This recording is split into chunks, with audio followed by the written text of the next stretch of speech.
Here we are at the boot sequence. Had to hit F12 to get into the menu here.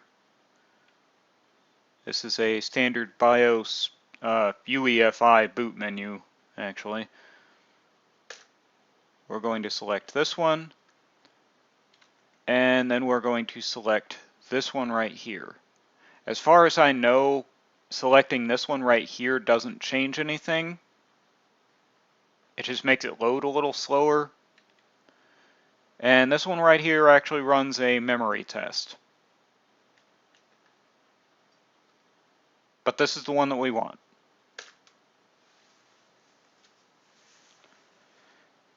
Let it load for a minute. It says no media found. Waiting for new devices. We'll give that a minute.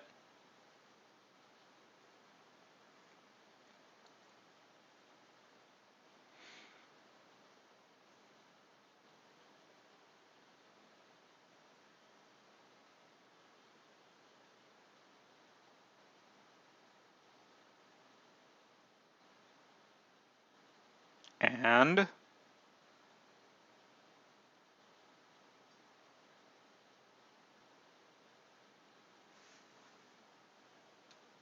there we go. That took a little while longer than I was expecting, but that's okay. As you can see, this version of the live USB, excuse me, loads straight up into the graphical environment. This used to not be the case, if I recall, as late as December 11th was the last time I actually checked on this one. It did not automatically go into the graphical environment. Now we want to turn on numlock. You can obviously do that with the numlock key on your keyboard, but we're going to do it here. Additionally, we're going to go to Power Management and turn off Screen Energy Saving. It'll just make things easier down the line. And we hit Apply, after which we can close this and open this. Now, we need to get a couple of things out of the way first. First of which being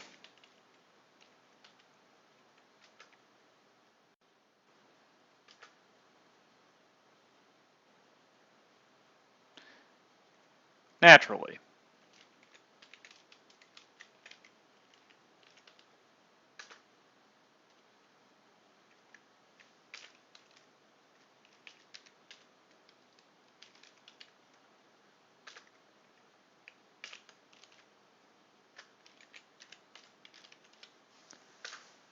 Just put in a decently secure password. Actually, it probably doesn't even have to be decently secure. This is not going to be a permanent user account in any case.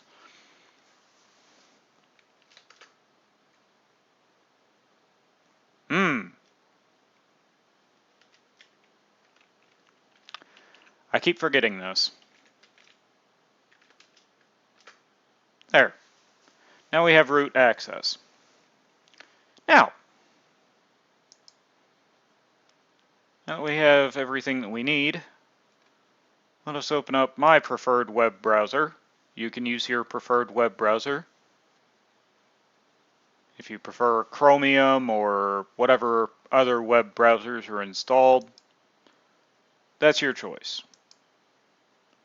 Notably, we've got Chromium, like I said. We've got Conqueror. We've got Firefox and, well, oh yeah, we've also got Lynx right here. That's a text-based web browser, if that's what you want. Now, let's go back to the Gentoo Handbook, which is what we were on at the end of the last part. And we've already taken a look at about the Gentoo Linux installation and choosing the right installation medium. Let's look at configuring the network. Automatic network detection. Maybe it just works? Well, apparently it does because I'm obviously connected to the internet. But let's do a double check on that just in case. 192.168.222.110. Yeah, I'd say that sounds about right. Definitely. And it appears to be routing traffic correctly. Now, if it is not routing traffic correctly, or if you need to configure anything else, you should probably follow the commands here. So, for example, if you need to, let's say, configure a static IP address, or use a very specific DNS server, or set your default gateway, I suppose, manually, you can do that using these settings right here.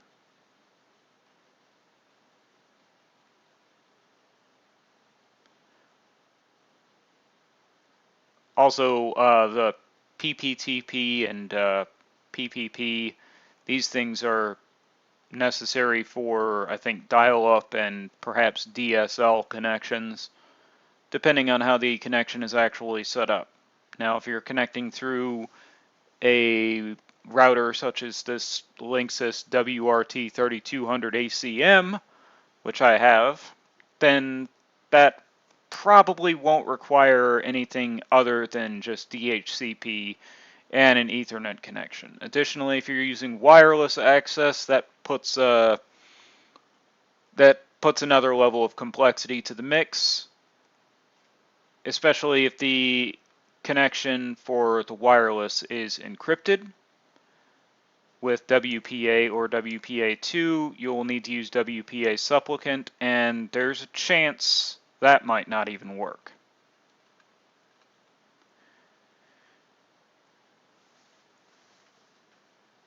Now, as I said, with default gateway, just use route add default GW and then whatever the default gateway is. Also got resolve.conf. Let's go ahead and check that out. /etc/resolve.conf. It looks like the named server is set to 192.168.222.1. That is also the default gateway, which is the Linksys router that I was just talking about. Very well. It looks like everything is all set as far as the network goes. So let us move on to preparing the disks. It gives you an introduction to block devices here. It mentions SDA, NVMe, and MMC BLK0. If you want to check on what your block devices are, you just run a simple lsblk. That's list block. And it shows you what all the devices that you have installed are. Notably, I have SDA, SDB, SDC, SR0, and SR1. I also have a loop 0, which says it is /mnt/livecd. Now, the ones that we're actually going to be using are SDA and SDB. At the start, we are only going to be using SDA. Now, if you're wondering, these SR0 and SR1 devices right here, these are not actually gone over here. These are actually optical drives. So for example, if you need to know which one's which, /dev/SR0.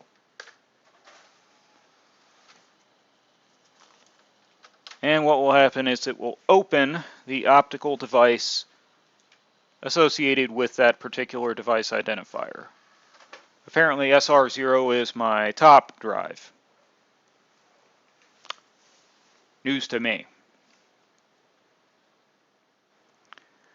Anyways, let's move on to the meat and potatoes here. We've got partition table. This is important because if you're using a GPT partition table, it will not work with older BIOSes.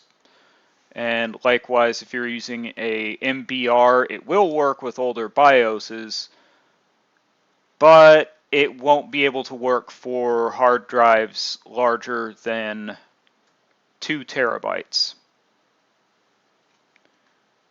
Theoretically, I think it could work with hard drives up to,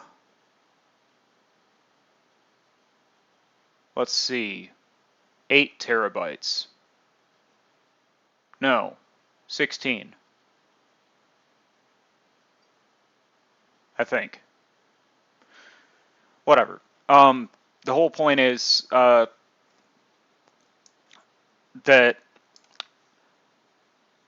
hard drives are usually broken down into sectors, and under normal circumstances, those sectors are 512 bytes. And the problem with MBR is it counts sectors with a 32-bit unsigned integer. So what you have is sector 0 through sector 4 billion some odd. And when you get past that sector, MBR gets lost. It doesn't know what to do. GPT resolves this, giving you a much greater limit, as it states right here, on the hard drive space. However, we are going to be using GPT on both of these drives, despite the fact that the drive that we are installing on is obviously less than 2 terabytes. So, what do we need to do here? It gives us a default partitioning scheme right here. It recommends FAT32 for UEFI or ext4 for BIOS.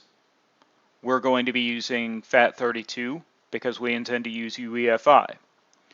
Additionally, it recommends placing a swap partition as the second partition and an ext4 partition as the third partition. What we are not going to be doing here is we are not going to be putting in this recommended swap partition. That's going to go in at a later time. We don't need to worry about setting any of this, setting up any of the swap space or anything like that. And this command right here is not going to come into play until later. In fact, I think it's actually covered later on down in this guide. But the first thing we want to do is, like it says right here, fdisk/dev/sda. So fdisk/dev/sda. And just for grins, we're going to hit P right here, which shows us the partition table. And obviously, there is no current partition table. However, if you look right here, it says device does not contain a recognized partition table, so it created one for you. Problem is, it created a DOS partition table, and that's not what we want. We want a GPT partition table, so lowercase g, hit enter. Created new GPT disk label. And it looks pretty much the same, except now it says disk label type GPT, disk identifier, and it shows one of those GUIDs. That's what that massive string right there is called. Now, we need to create a few partitions. We're going to create one partition right here, and we're going to make that 512 megabytes. There we go. We're going to create another partition. This is partition number 2, and there we go. We're going to need to change the type of the first partition. So change type, number 1, UEFI. This is actually an alias for another partition type of EFI file system. And as far as the list of partition types, I think that's L right there. If you want to use UEFI, you just use the number 1 in this case. And as far as the aliases for different types of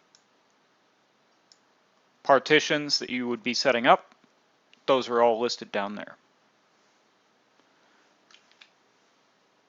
In any case, we've got this.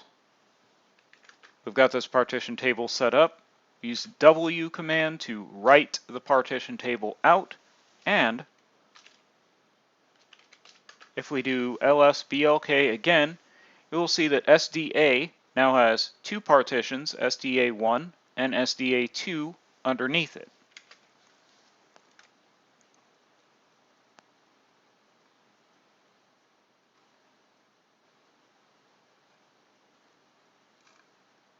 Now, we're going to go ahead and pass up the MBR for BIOS or legacy boot. We're going to pass that up. It's going to go to creating file systems.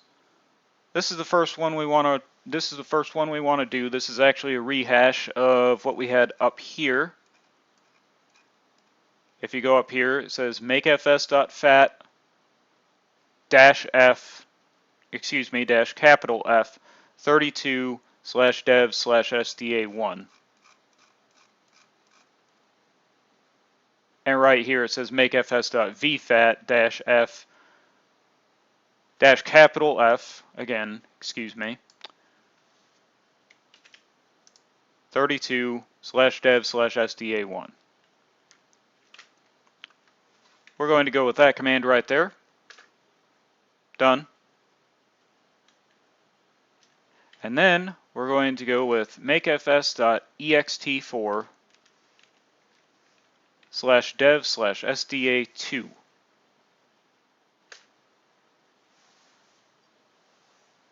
And there, our root file system has been created. After this, we are going to use this make directory --parents/mnt/gentoo. I believe that's still necessary on this one. It is. Just go ahead and, oops, did I not copy that command? I did not. I had Control-Shift-C. There. Make directory --parents/mnt/gentoo. At this point, it tells you to mount /dev/sda on /mnt/gentoo. We don't have our root file system on /dev/sda3. We have it on /dev/sda2. So, mount /dev/sda2/mnt/gentoo.